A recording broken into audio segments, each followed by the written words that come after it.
Hello guys, welcome back to another tutorial. Like, share, and subscribe. So I want to change my URL to my name and my surname. If you notice, you can see my surname here and my name. So I want to put Ernest and then my name. So first thing first, you go to your page. Now you can come here and just click your profile. So you just come to your profile.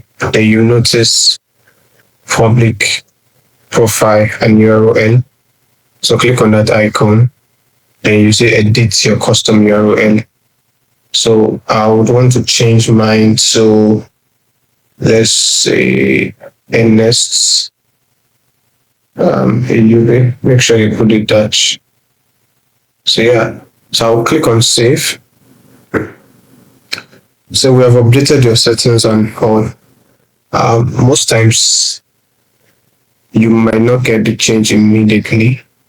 So let's observe. Okay, so you can see I've changed it to Ernest AUB.